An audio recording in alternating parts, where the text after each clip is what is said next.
make an announcement. For anybody who's parking in the Yale parking lot, please make sure not to park in fire lanes or in places that you're not supposed to park, because they're starting a policy, apparently, of towing people who are not parked properly.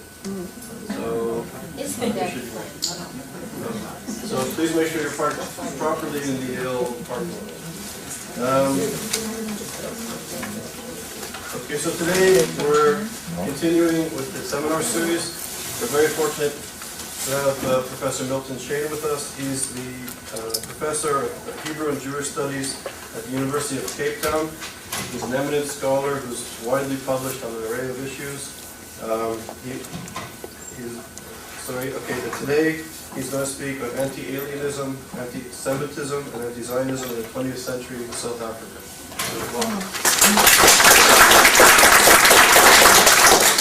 Well, thank you very much, Charles, and thanks for hosting me this afternoon. I'm going to really be looking at the question of continuities, discontinuities, and contingencies, looking at anti-Alienism initially in South Africa, then anti-Semitism, that's the Jewish question as such, in the 1930s and early 1940s, and the more contemporary period, anti-Zionism, and trying to tease out the continuities and discontinuities and the context in which these forces have operated.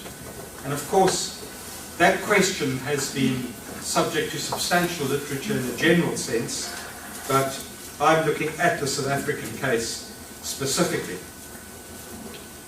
By the early 20th century, a widespread anti-Jewish stereotype had evolved against a backdrop of a large influx of Eastern European Jews, mainly from Lithuania, beginning at the time minerals were discovered in the late 19th century.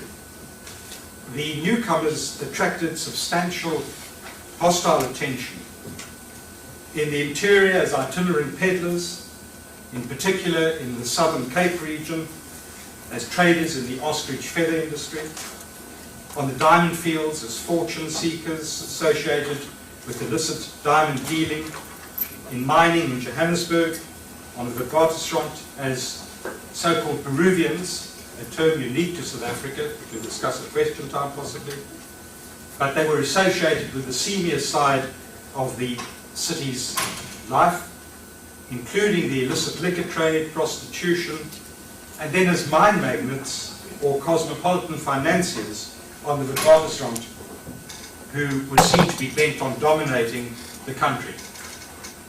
Now, the image of the manipulative and dishonest Jew that evolved by the early 20th century must be seen in the context of urbanization and modernization. For the alienated and landless Boers, the Afrikaner community, part of what was emerging as a poor white problem, for them, the Jewish store, at least for some of them, was seen as a symbol of greed and dishonesty. And instead of being appreciated for his or her services, the itinerant Jewish trader and the small shopkeeper, they were blamed for corrupting a rustic world of innocence and harmony. In the urban centers, antipathy was driven by competing merchants, the established English-speaking mercantile class, who considered Jewish trading patterns repugnant. Just to get a sense of the flavour, an English weekly, The Owl, reported on the Jewish traders in the city of Cape Town the following terms, and I'm quoting, "The fact is, Cape Town at the present time is full of those Polish Jew hawkers who live in dirtier style than Kafirs, and existing on about £0.50 a week, rob the tradesman of his due. They don't pay rent, rates or taxes, yet they're allowed to sell goods just the same as if they kept a store. Respectable Europeans should order these people from their doors. That is the only way to put them down. Let these people do manual work." Far more sinister than the trader was the image of the Jew as part of a network of international finance, a trope well known at this time in Europe.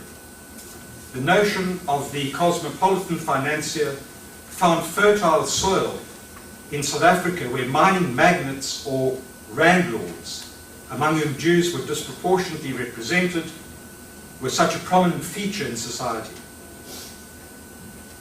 It made little difference that these Jewish financiers had largely assimilated and were Jews in name only. Their presence was particularly highlighted in England by the pro-Boers at the time of the Anglo-Boer War, and in letters to the press and cartoon caricatures of a corpulent and Semitic-looking financier, these ideas percolated into South Africa. And the conspiratorial view of international finance was most clearly enunciated by the well-known J.A. Hobson, at that time the Manchester Guardian's correspondent in Johannesburg. His sentiments were captured in his book, The War in South Africa, which postulated the war being fought in the interests of a small group of international financiers, chiefly German in origin and Jewish in race, as he put it. These ideas were consolidated after the war, this time in connection with the controversial importation of Chinese labor to replace dwindling African reserves on the mines.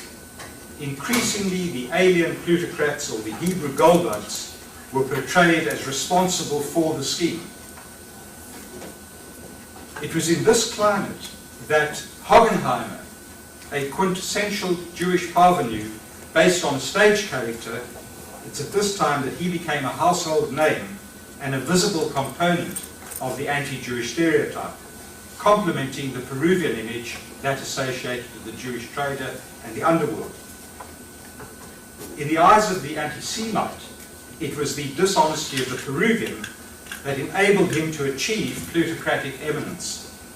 Hoggenheimer, allegedly the eminence grise of South Africa, merely symbolized on a higher plane the machinations of the Jewish peddler and of the illicit diamond and liquor dealers. During the First World War, the anti-Jewish stereotype was embellished, with the Jew being identified as a military shirker, and after the Russian Revolution as a subversive Bolshevik. Thus, a Russian-Jewish conspiracy was the way leading newspapers depicted South Africa's major labor strikes in 1922 under the Waterfront, the so-called Rand Revolt. By the mid-1920s, newspapers began to question the potential for Eastern European Jews to integrate into South African society. Unassimilability became the new catchword, an idea influenced directly by nativist literature and nativist ideas from the United States, as well as by a new domestic segregationist discourse in which race and culture were conflated. The anti-Jewish stereotype was thus intimately bound up with the local stresses and upheavals engendered by South Africa's mineral revolution.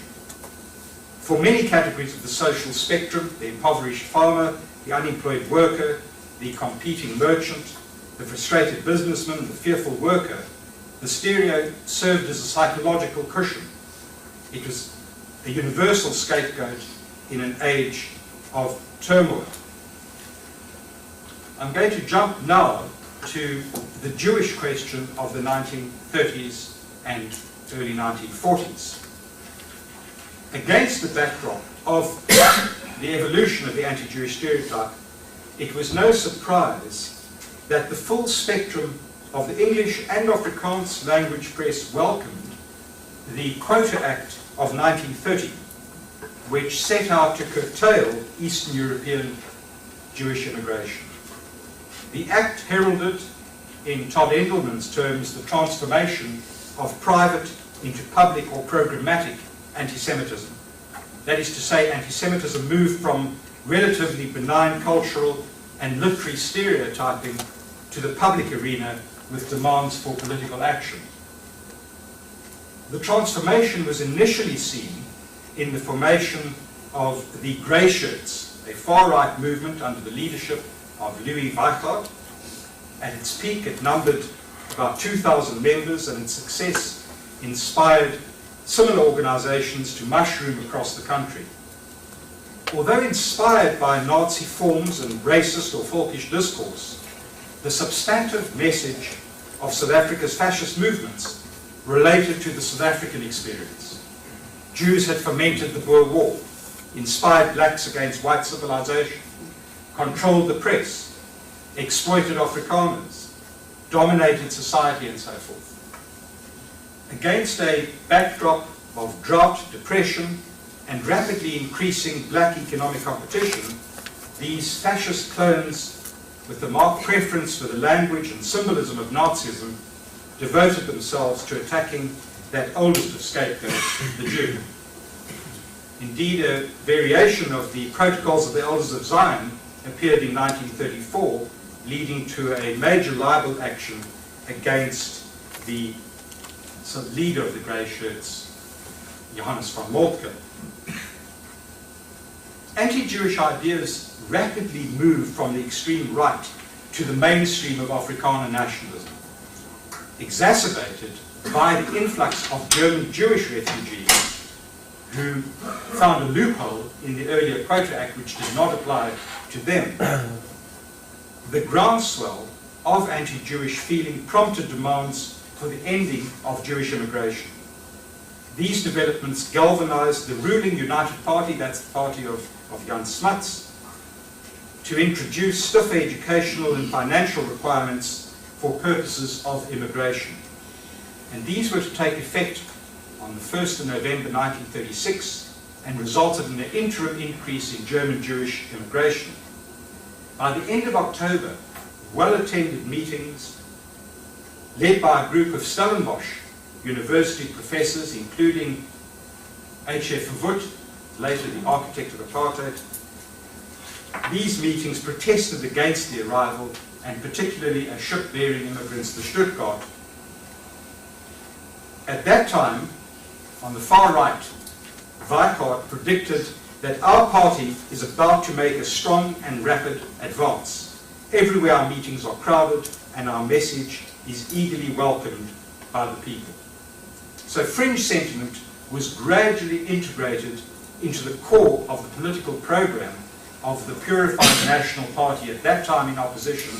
That's the party that would come to power in 1948 and develop its apartheid policies. But certainly for that party, at least in some quarters, they were calling for special action against recent Jewish arrivals, including restrictions on property rights and on access to the professions. These arguments were predicated upon Jewish unassimilability and fears of Jewish power and domination. In an obvious response to flourishing anti-Semitism, coupled with a private bill introduced by D.F. Malan, who would become the first Prime Minister of the apartheid state in 1948, there were attempts to stiffen naturalization laws, and the United Party introduced an Aliens Act designed to restrict Jewish immigration, particularly from Germany, without mentioning Jews by name. Immigrants were to be permitted entry by a selection board on the grounds of good character and the likelihood of assimilation into the European population. But that wasn't enough for the purified nationalists. For them, any Jewish immigration was unacceptable. Thus, the party leader, Malan, spelt out the whole corpus of anti-Jewish thought at the time to a university audience in 1937, when he related Jews as the problem in South Africa. And the Jewish question rapidly became a central plank in the platform of the radical right. Under pressure at the time from the far right, grey shirts and other fascist movements. The Jew was increasingly employed as an explanation for the Afrikaners' misfortunes. But it was Verwoerd who stood at the vanguard of anti-Jewish agitation. In a major editorial in the newspaper he edited called the Transvaal, he summarized the whole corpus of anti-Semitic discourse. Jewish domination in business and professions, the unassimilability of Jews, Jewish alienation from the Afrikaners, questionable Jewish commercial morality, and the use of money by Jews to influence government through the English language press. Obviously, the Jewish question was no longer the concern solely of fringe fascist groups. It was now firmly entrenched within white politics. Malung's nationalists predictably stressed the Jewish problem in the 1938 general election campaign. Party propaganda was underpinned by an insistence on the prospect of Jewish domination. And the election year also saw the emergence of a paramilitary authoritarian movement, the Ossebaard Brandwacht, the OB, or the Oxwagon Sentinel, which was born out of the centenary celebrations of the Great Trek, that central moment in Afrikaner history in the 19th century, when Afrikaners moved to the interior of the country to get away from the English and get land. The Ossebaard Brandwacht attacked so-called British Jewish Masonic imperialism and capitalism, British Jewish democracy, Jewish money power, and Jewish disloyalty, and it associated Jews with communism as well.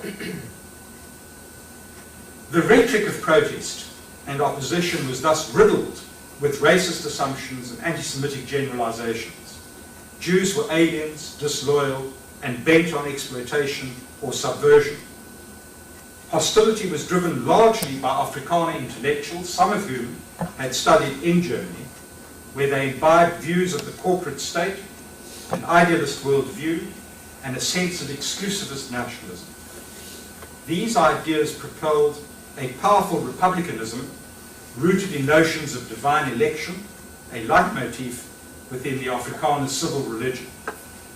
Like their European counterparts on the far right, Afrikaner nationalists were opposed to liberalism, Marxism, and laissez-faire capitalism, which was associated with British imperialism and exemplified in the Hockenheimer character I referred to earlier, who was clearly English-speaking, imperialist, and Jewish. Nationalist sentiment, in other words, sharpened perceptions of the Jew as a quintessential alien. For the far-right Afrikaner, he symbolized all that was foreign and oppressive. And moreover, as English speakers, for the most part, Jews were political enemies. But the Jew did help consolidate an all-embracing Afrikaner identity, understood in terms of cultural unity, national roots, and opposition to the foreigner. In this way, anti-Semitism helped in some way to cover or paper over class divisions and antagonisms within Afrikaner society. The Afrikaner's inferior status in society and his poverty could be explained in racial or national terms. By employing this discourse of race to exclude and denigrate Jews, the Afrikaner was in turn elevated.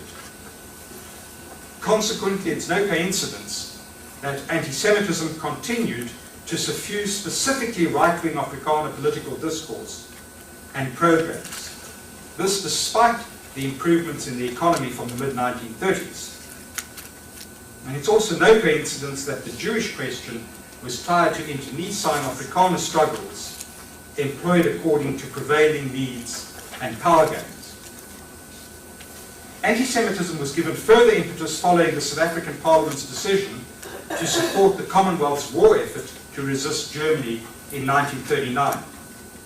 A powerful anti-war movement was orchestrated by the Ossebaard Brandwacht, in which the appeal of fascism and with it the rhetoric of anti-Semitism was ever present.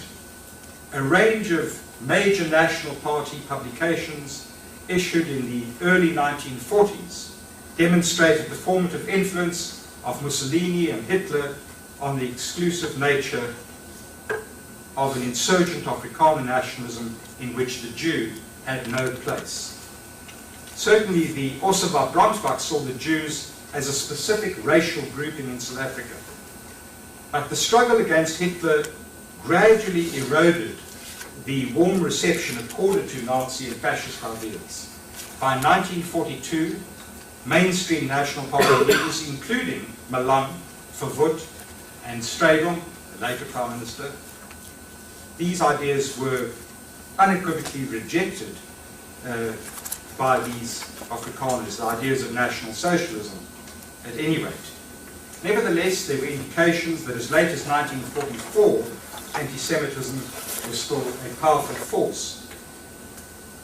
but the ultimate knowledge of the final solution demonstrated its dangers. So what we've seen then in the 1930s is a sea change in the nature and character of anti-Semitism. Hostility had moved from the private or ideational sphere into the public or party political realm. And the transformation was unquestionably related to specific traumas in the 1930s.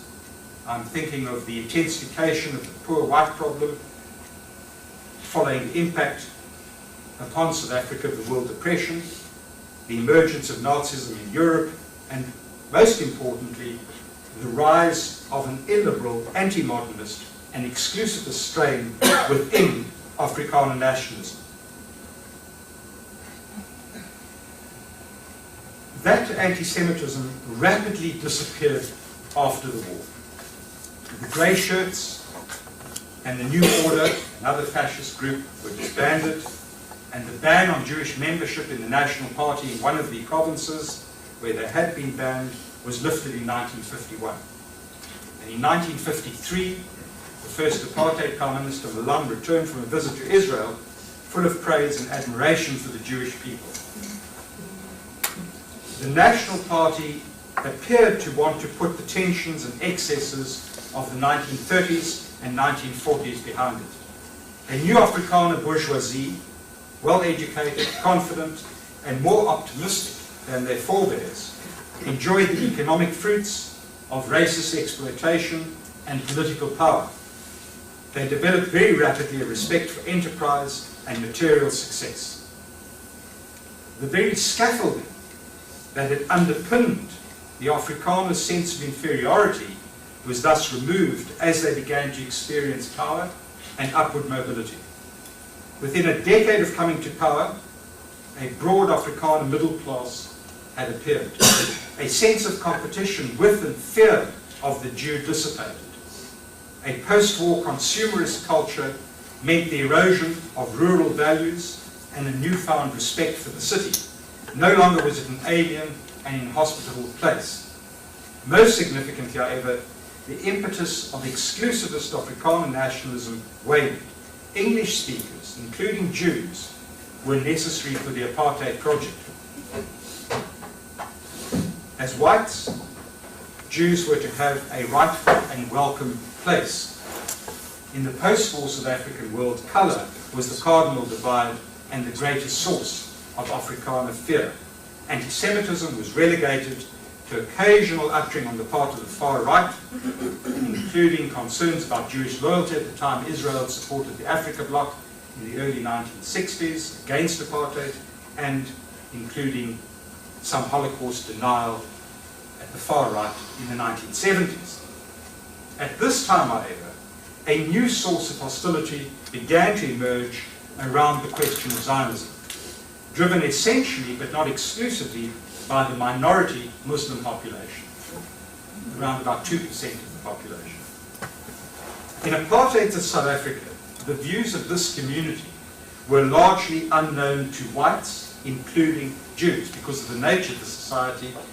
People were sealed off from one another in the strict racial order that existed. Jews were certainly unaware that common episodes and events were viewed in distinctive and predictably different ways. From the earliest days of the British Mandate, Muslims took a very different view to Jews. For them, the Israeli War of Independence was a catastrophe, the so-called Nakba, and this was exacerbated by further Israeli victories against Arab forces, culminating in the Six-Day War. In short, South African Muslims shared in the humiliation of their Muslim brothers and sisters. Jews, on the other hand, unquestioningly empathized with the Jewish state, fully supported till recent times, that is, the Jewish state, by the white-owned and Eurocentric media. Although Zionism was a term of opprobrium and Israel was seen to be an aggressor state, the Muslim communal leadership was largely quiescent till the late 1960s. This leadership was increasingly challenged by a younger generation of Muslims galvanized by the charged political atmosphere of the 1970s. I'm talking about the wider context of the 70s, including the Soweto uprising in 76. Inspired by new radical teachings and the 1976 African student uprisings, and buttressed by Khomeinism and the international Muslim struggle against imperialism, this younger generation read the writings of Madudi and Kutlu. For them, secularism, the West, and deviant Arab regimes were all targeted. A fortnightly newspaper, Muslim News, later called Muslim Views, and other Muslim publications increasingly vilified Zionist intrusion and commented increasingly on the tragedy of Palestine. Muslims were warned regularly about Zionist designs and familiarized with the protocols of the Elders of Zion. The equating of Zionism with racism at the UN in '76 was hailed as a victory for the PLO and a defeat for the United States and Israel. By the late 1970s, a Palestinian Islamic Solidarity Committee had been established in Durban, and the Muslim Youth Movement, the MYM, had embarked on a thorough training schedule, including study programs, special camps and manuals, all linked intricately with international Islamic resurgent literature and tapes.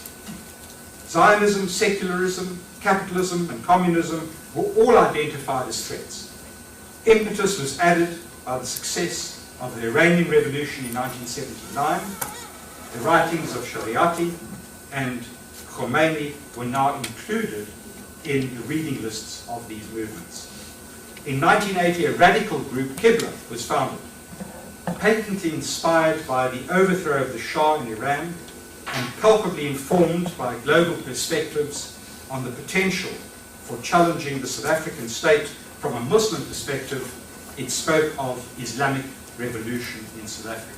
Never on the cards, and still not on the cards, by sheer virtue of numbers, and as I'll explain later, one can't generalize from a few.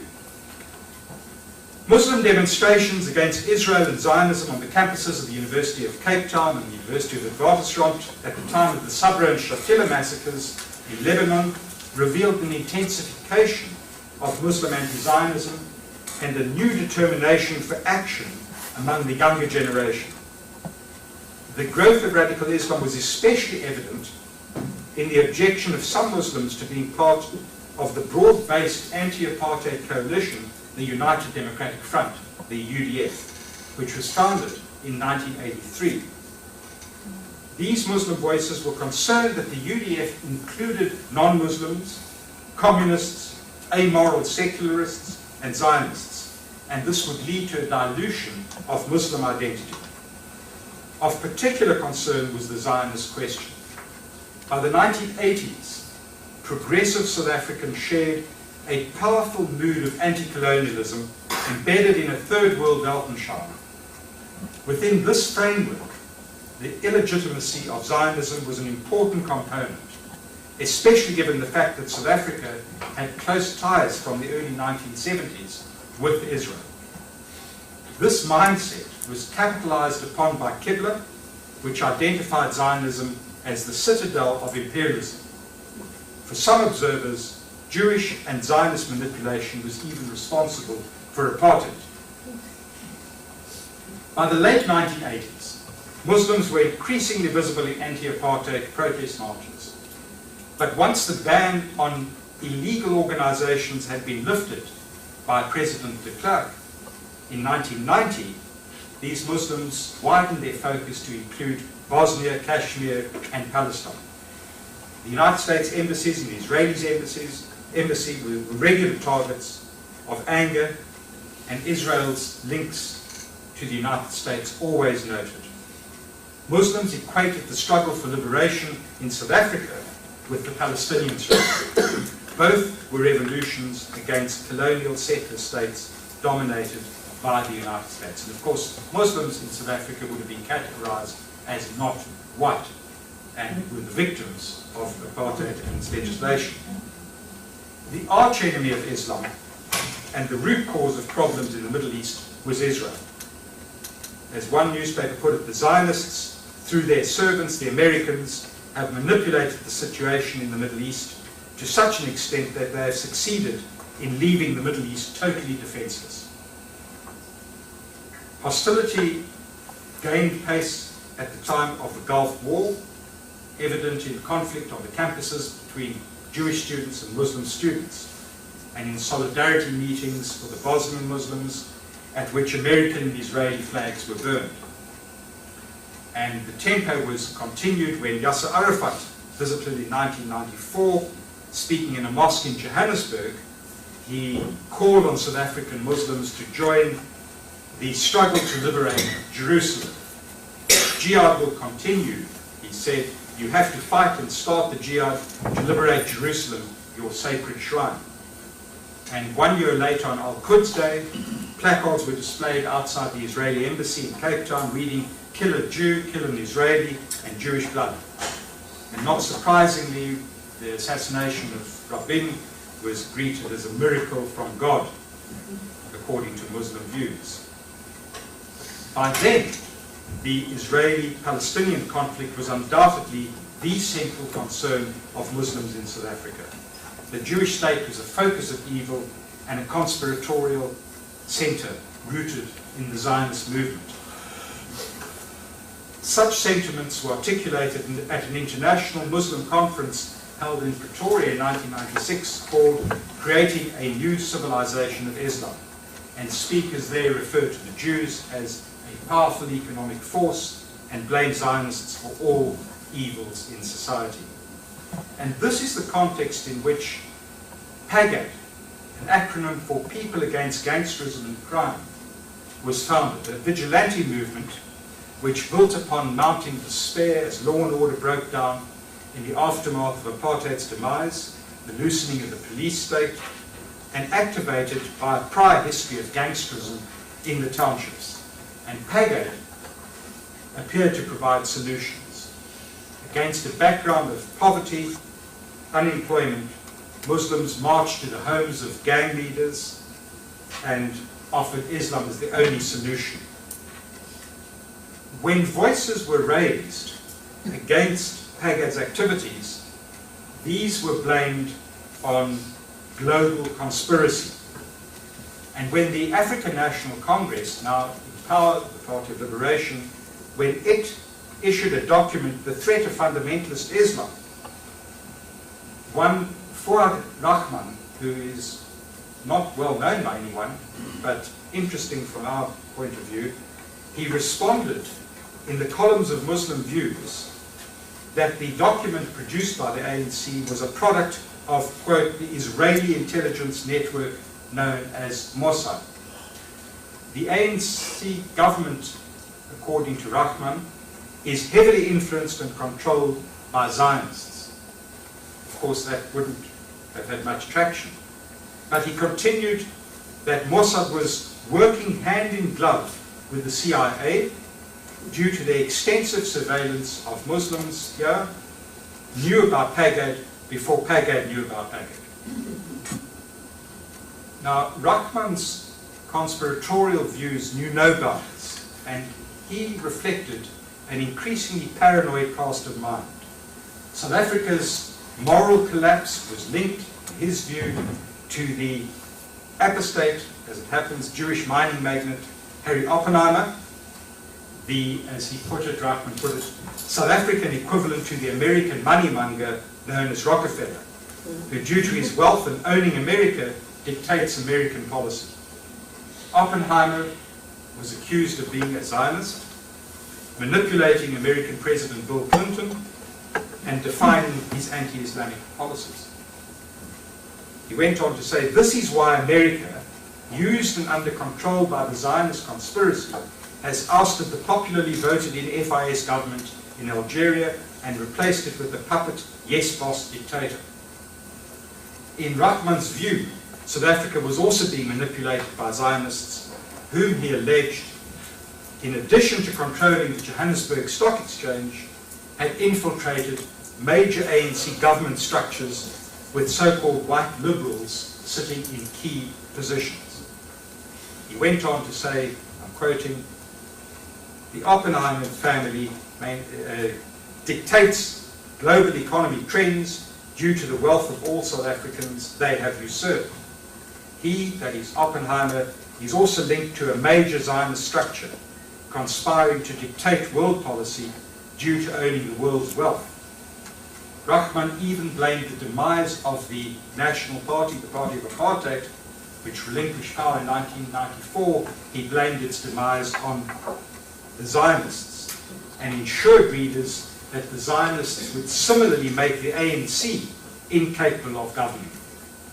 And this would, as he put it, ensure greater money control on the wealth of the nation. So Muslims then were well informed by Mr. Rahman and did not contradict in the press this tirade and conspiratorial piece. They continued to focus on the Middle East and continued to burn flags at every opportunity. In 1994, the Islamic Unity Convention was founded by Ahmed Qasim, an anti-apartheid activist who had spent a number of spells in jail, including Robben Island, where Nelson Mandela was kept. Qasim had also been a political prisoner. And his movement, the Islamic Unity Convention, claimed to be a union of 200 groups. They took very much a line supporting Hamas, had regular protests, and appealed to Nelson Mandela to deal with the Palestinian question. The hostile mood was exacerbated by the breakdown in the Israeli-Palestinian Oslo peace process. In this atmosphere, even an invitation to the new National Party mayor of Cape Town, the Cape Metropolitan Council, to attend an international mayoral conference in Israel in May 1998. This led to a fiery debate and heavy pressure on the mayor from Muslim organizations, supported, I might say, by the ANC's provincial caucus, that he should not accept the invitation. In the context of such tensions, it was quite predictable that the Israeli Jubilee celebrations in Cape Town were marred by Muslim protests, and a letter from the Secretary General of the Muslim Judicial Council, the central body representing the Muslim population, claimed that it was appalling for any South African to share in the celebration of Jews and Zionists on the occasion of the Jubilee. And the mood was further inflamed with when the government refused a visa to Sheikh Yassin, then the spiritual leader of Hamas. But he did have a telephone interview from Kuwait, which was broadcast from a Muslim radio station, and further inflamed people and increased the call for death to Israel, and one Zionist, one bullet, which of course echoed the well-known refrain from the Pan-Africanist Congress, one settler, one bullet. So the by now well-organized Muslim community continued to explain its views on Zionism in terms of conspiracy theories built upon notions of a new world order and the scapegoating of Muslims. Zionists were at the core of global problems, again evident in the Second Intifada, when calls were made on the South African government to cut ties with Israel. There were widespread demonstrations with the Second Intifada, and this laid the foundations for further radicalization, which of course reached its apogee in the now infamous Durban United Nations Conference in August 2001. There was huge international support, and the occasion, as you well know, turned into an extension of the Arab-Israeli conflict and an opportunity for those present, most of those present, to portray Israel and the Zionist ideology as evil incarnate. Durban became, in the words of Erwin Kotler, who spoke here recently, Durban became a byword for racism and anti-Semitism. Given the tempo of the times, it's not surprising that many Muslims following 9/11 took their conspiratorial ideas further. Zionist connections with the USA were always identified, and what was in essence a political conflict over disputed territory at least for some, was turning into a cosmological struggle. And this was well captured in an interview in September 2004 when a young Cape Town cleric a Muslim cleric studying at the Al-Aqsa Institute in Cairo, he referred in his talk to the protocols of the Elders of Zion, noted that Jews controlled the economic systems of the world, all our land, all the means of the radio stations, the newspapers, the televisions, they are controlling all these things, and this is how they have full control over the whole world. Now, let me try and tease out some of the continuities and the discontinuities and the contingencies operating in this 20th century survey. By examining particular moments of hostility towards Jews through the century, it becomes apparent that the purveyors of hate changed caste over time.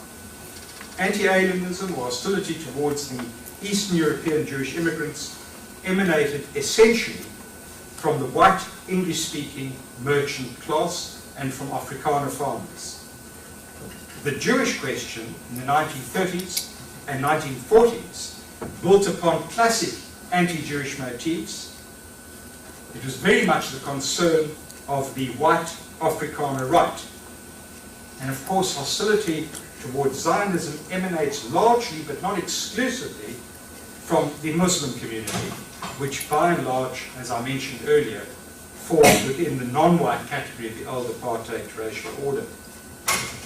The English-speaking community never bought into the Jewish question as such, and anti-Semitism, as I've indicated among the Afrikaners, effectively disappeared once the National Party gained political success in 1948. In each of these phases of hostility, it's apparent that perceptions of the Jew were informed, at least in part, by ideas and intellectual traditions from beyond South Africa. And this is hardly surprising. The period of anti-alienism at the start of the century was an age of increasing literacy, improved communications, and large population migrations, specifically between Britain and South Africa. The penetration of European ideas was inevitable, including the anti-Jewish stereotype, and a vaguely racial definition of Jewishness ensured that those traits traditionally associated with Jews would be ascribed to their co-religionists in South Africa.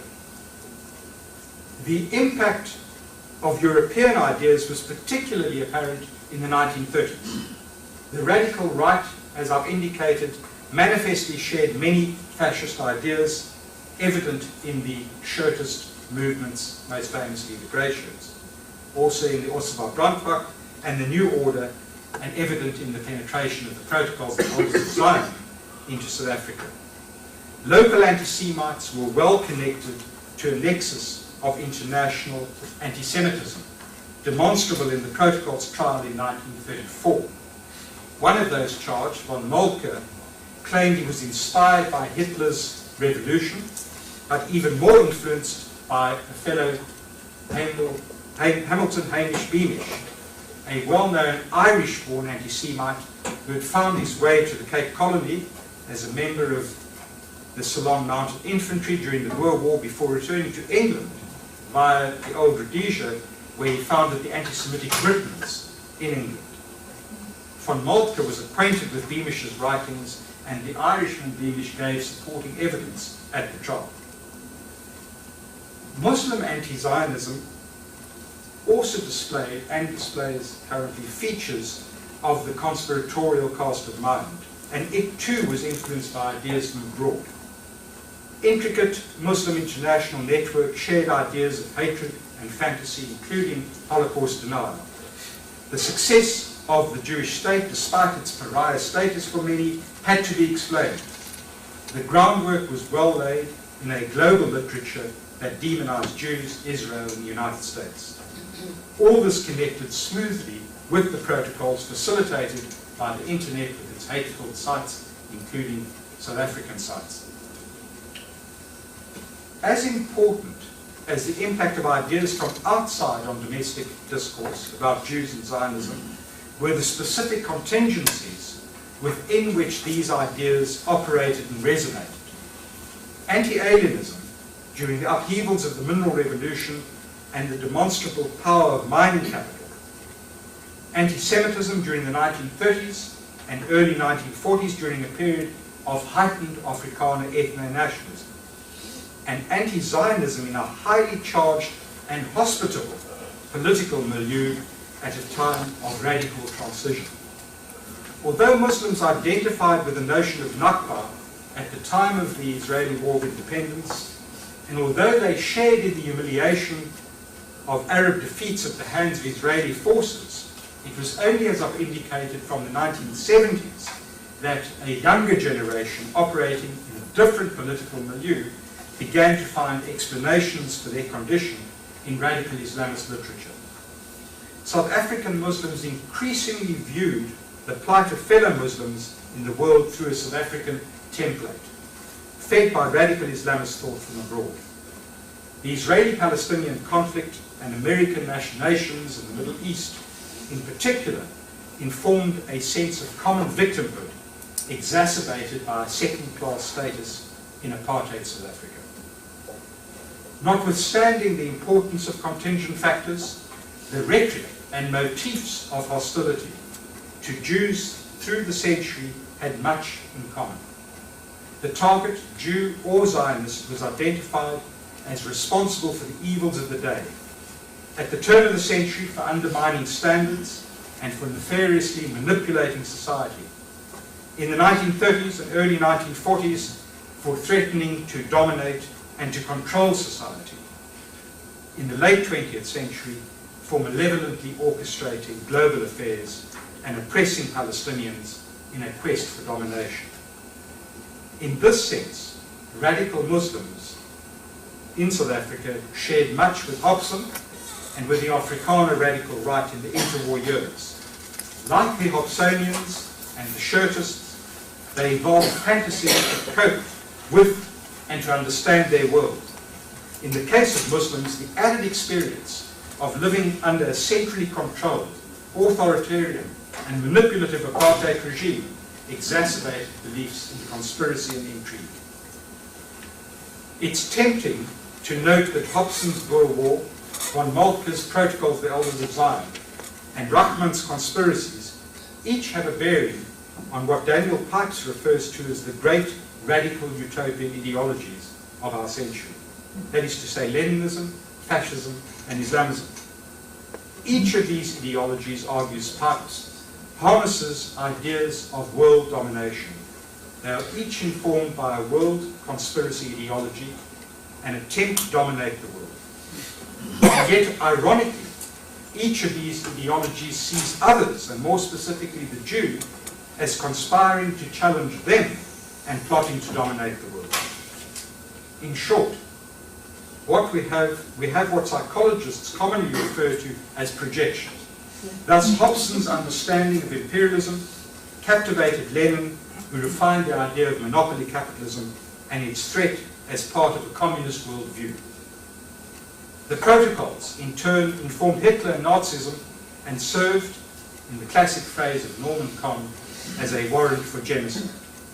And Islamists understand their struggle in apocalyptic terms that relate directly to the protocols. Israel, or the Jewish state, serves as the locus of their fantasy. Hobson and the radical left of 1900 and the Afrikaner radical right of the 1930s had no such tangible or available target. The historical hand has moved on, but the hidden hand of the Jew remains.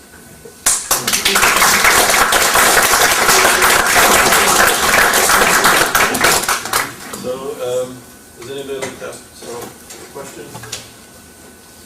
Ed? What percentage of the South African population is represented by Jews over this entire time period? Has it been relatively stable? Has it always been within a half a percentage point or something? Thank you. I should have indicated the Jews at their height numbered 118,000, and as a percentage of the so-called white population at their height, 4.7% of 180 or 118? Sorry. 118. 118, yes, 118,000. As they are. Today they number about 75 or 80,000. A minuscule part of less than 0.5% of the total population, much less. And the Muslims, as I indicated, are today about 800,000. So it's a small community, and of course they don't all subscribe to these views, although Zionism, or hostility to Zionism, is a common glue.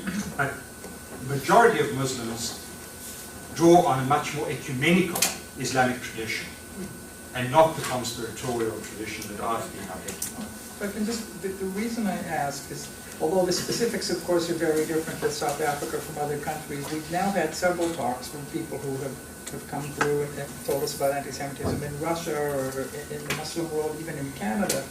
And there's always a common ending, basically, which is the Jews seem to be the perfect scapegoats. And so the question that I keep asking myself is why? And so what are sort of the necessary features? And one of them has got to be that if you're going to spread all sorts of stories about a group, conspiracy theories and so forth, there can't be too many such people, because then it would be very easy to see that the conspiracy theories are wrong. It's much easier to make things up about small groups. Which led me to the following thought: was there any other group in South Africa over this time period which shared the sort of discrimination that you've described against the Jews? Obviously, blacks were put down for these, but was there any sort of small, select group which also, from many different points of view, from the right, from the left, what have you, shared in this sort of discrimination? There would no doubt be ugly stereotypes about groups between different segments of the population, but not the controlling sort of idea of manipulating society. I can't think. One hears occasionally of the Illuminati in small circles. One spoke about the Yellow Peril, the Chinese immigration as a concern, but I can't think of any group that has been the subject as a minority in the way the Jews have been. Just a point, if you can nod to me, I'll sort of keep a list of questions, and I want to ask you a question as well. So given the impact of colonialism on European political, socioeconomic domination of Southern Africa, and the missionaries and the Christianization of Southern Africa, what impact, if any, has anti-Semitism had on the indigenous African populations?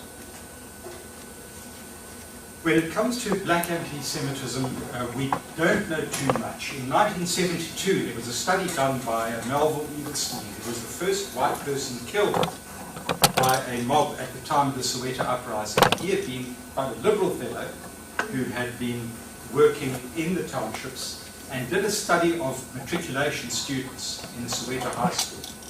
And he found that the Jews were very low on the order. In other words, they were disliked. Only the Afrikaners were disliked more. And he tried to explain it in terms of Christian missionary teaching. I'm not sure if that's altogether satisfactory, although you don't see much in the literature about Jews. Very often you see positive things. But in the Zionist question, you've got a very different setup. The broad population, in a sort of third world knee-jerk response, sees the Middle East through a spectrum or South African template in which, as I indicated, Palestinians are seeking liberation, as did the Africans in South Africa. A lot resonates with these people. For example, the idea of holding on to an ethnic state, as the Jews wish to, echoes the Afrikaner ethnic state. The fence or the wall has all sorts of resonances with apartheid, and the balkanization or cantonization of the territories resonates with apartheid homelands. So for the South Africans, the broadly anti-Zionist worldview is very powerful indeed, although the official policy is a two-state solution, accepts a secure Jewish state alongside a Palestinian state. And I understand that is because the United Nations takes that view, and South Africa follows a multilateral foreign policy in which the UN would be very important. But the template is very much a South African one. To what degree did Mandela and Mbeki pay attention to this tiny Muslim community in terms of their anti-Semitism? That's one question. And then you emphasize the far right during the 1930s, the extreme right. Where did Herzog stand, who was the prime minister until 1959? Okay, two questions. The current situation with Mandela and Mbeki, with response to this tiny Muslim community. The ANC, with its long history of opposition to racism, is fully against any notion of classical anti-Semitism. It's an environment today in a society self-styled as the Rainbow Nation, in which anti-Semitism in its classical form would have no future in that sense. In its form of anti-Zionism, to the extent that that's a debate, and of course you know that well, that could be different. But classical anti-Semitism would not be accepted by Mandela, not by the ANC. It's a form of prejudice which they fought long and hard against for close to 100 years. They are concerned about Islamism. The vigilante group I referred to, PAGA, People Against Gangsterism and Drugs, was taken very seriously by the ANC, and it led to the 740 pipe bombs going off in the Western Cape region of Muslim against Muslim, including progressive academics who were concerned with gender issues in Islam, one of them ending up at Duke University, holding a very fine career there. But his house was firebombed and he left Cape Town. Now that was of great concern to the ANC in the late 1990s, and they took action, police action, and quelled it.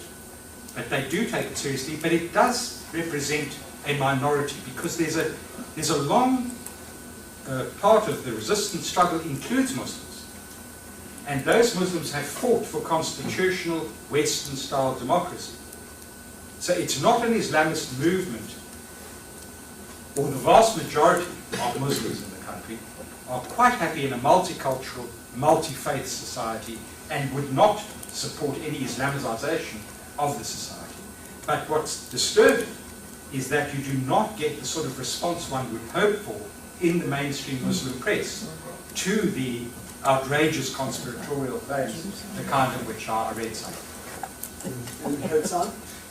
On Herzog, he was with Smuts very much, and they felt the pressures from the far right, and he went along with the Aliens Act, Herzog.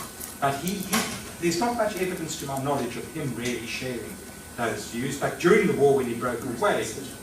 Right. So ultimately then, the sort of mainstream Afrikaners did not agree with the right-wing extremists and their anti-Semitism? Well, the Afrikaner historian Herman Gellerleer, who you know well, he and I have had a disagreement about the extent of anti-Semitism. He feels it was very, very marginal and just instrumental in its use. There were calls to limit and control in some sectors of the party the Jewish position in South Africa.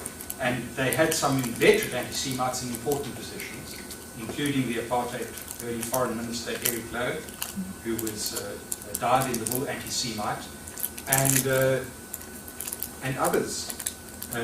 Malan soon put his anti-Semitism behind him, the first prime minister, but Verwoerd had written substantially on the Jews. Could you comment on the role of Jewish intellectuals in the university system in South Africa? Sure. Generally, Jews have been prominent from the second generation, increasingly. The immigrant generation obviously not going to university. The next generation increasingly going into, well, most of them don't go into the universities, but those that do go into the universities play a prominent role, particularly in law and medicine.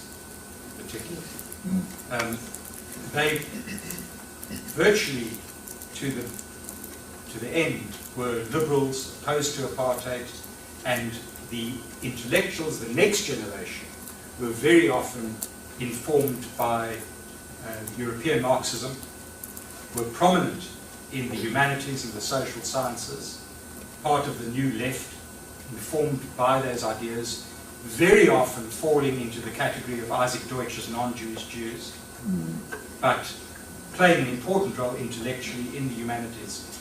And some of the most prominent ANC intellectuals were Jewish. And South African Communist Party.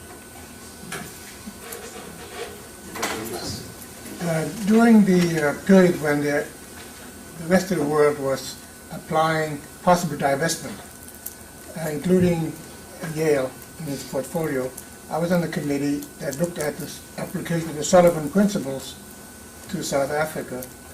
And I had the impression that we looked at particular companies that some of the best behaved companies were in fact run by Jews. There may be a wrong impression, but the impression I got from looking at some of the prominent big companies. The question is whether or not this played favorably in terms of the attitude of the ANC and the resistance with respect to the Jewish question. I don't think it made a major impact, but I do think that the prominence of Jews in the anti-apartheid struggle did make an impact. For example, in the 1950s, in the so-called treason trial, 156 people were arrested, charged with treason. Of the 156, 23 were white, and of the 23, 14 or 15 were Jewish. Now, if you read some of the memoir literature, the ANC recognizes those Jews and remembers them as being prominent in the struggle. Of course, from the point of view of the Jewish community, these Jews were often ostracized, as in the apartheid days, placing the Jew in the spotlight and threatening their well-being. And the general reason it set up is if you take a continuum, the more activists they were, the less Jewish they were in that sense. Jews by tradition. They weren't ashamed to say they're Jewish, and many of them have come back from exile and played an important role.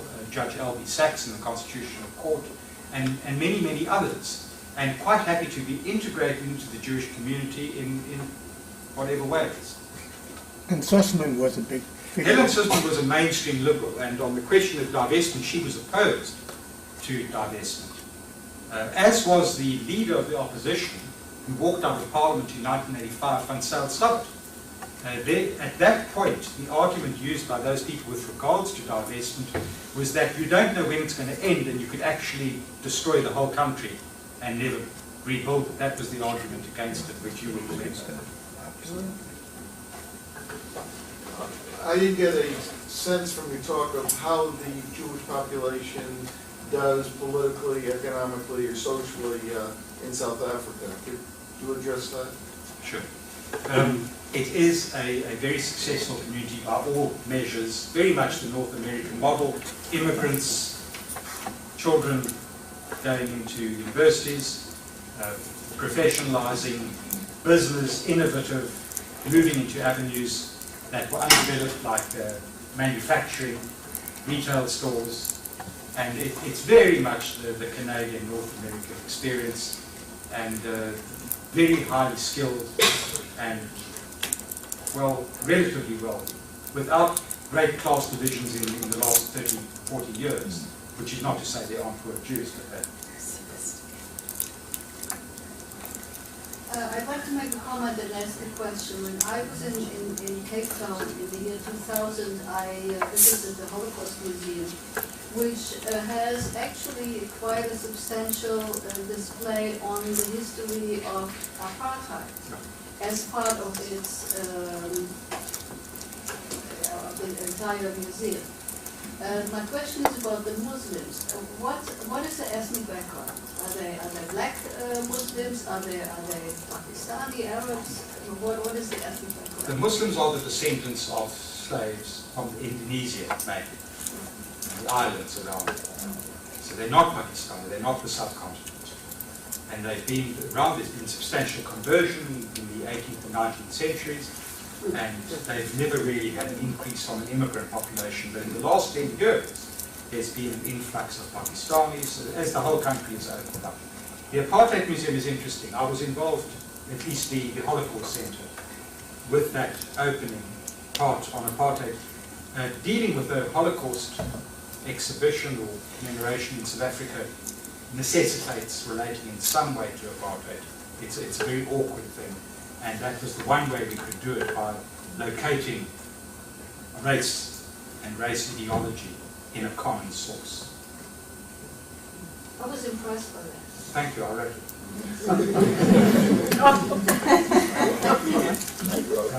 Comment, I've met a Jewish woman, an Israeli originally from Rhodesia in Zimbabwe. And I remember a report citing that very few Jews left there. And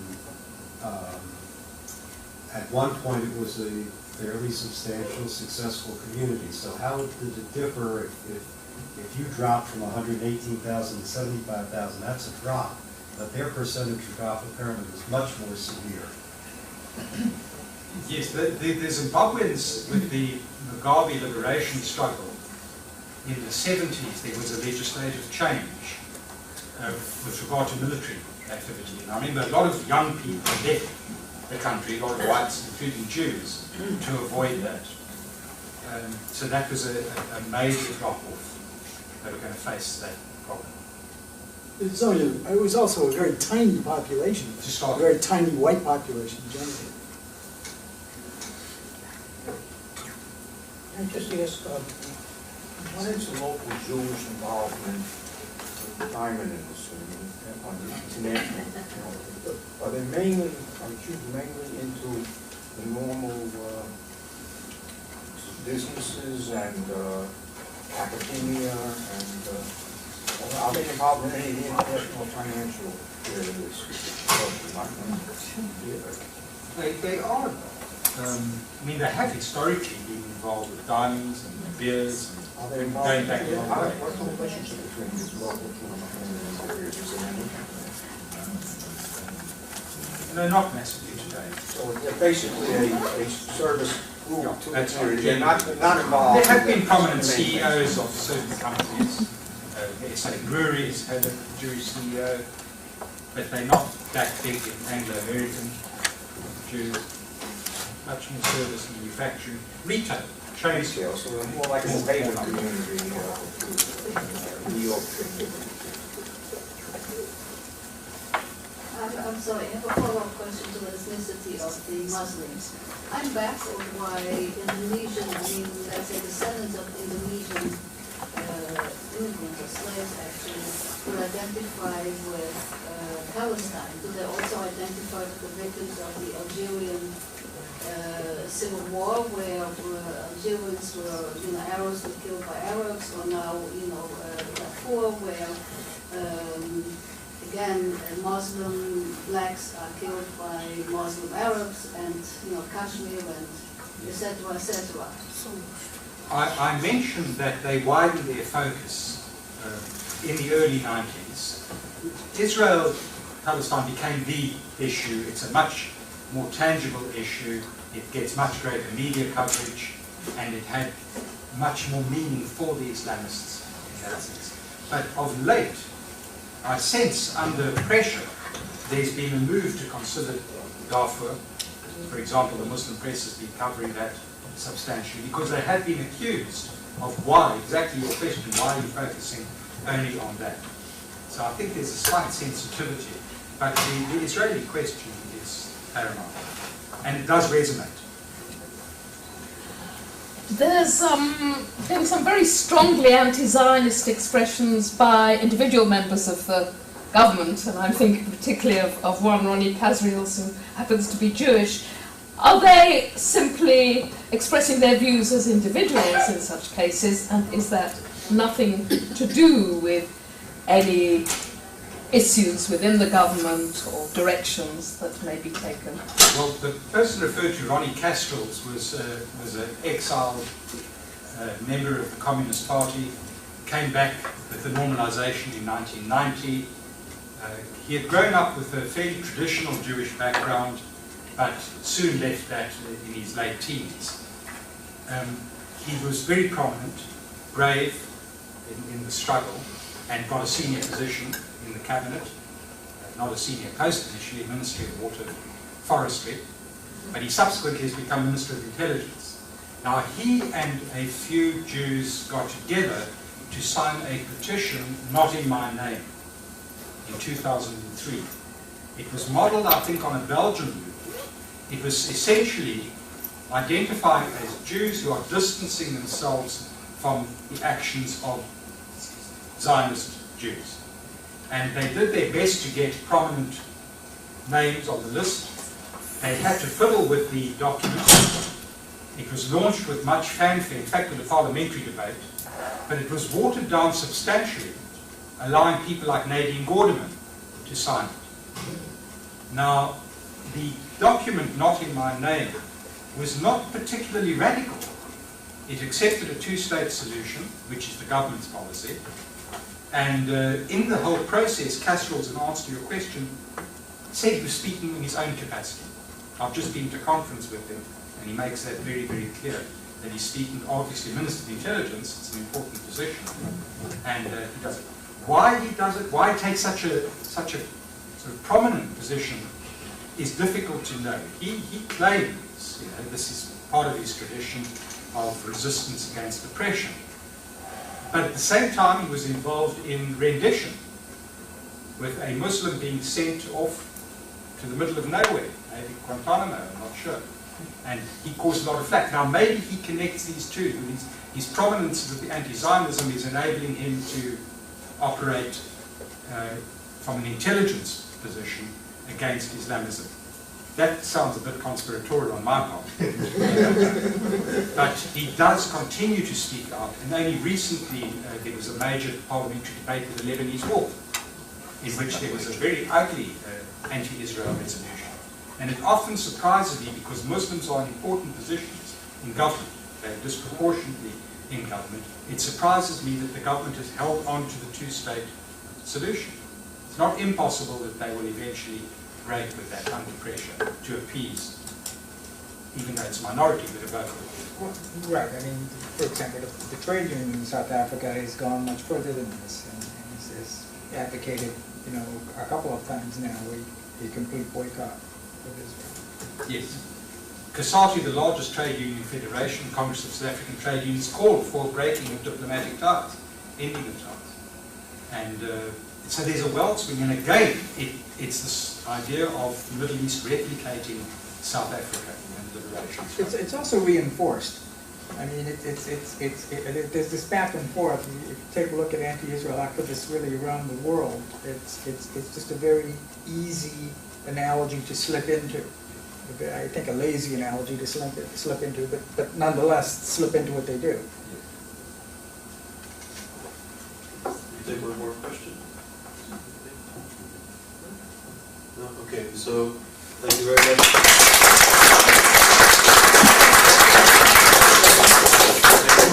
Wonderful comprehensive paper. Just to let you know, happy holidays. We don't have a session until November the 30th.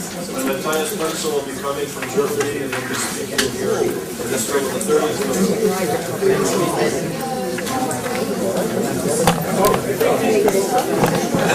Actually, I'm here for most of the meeting, and Matthias will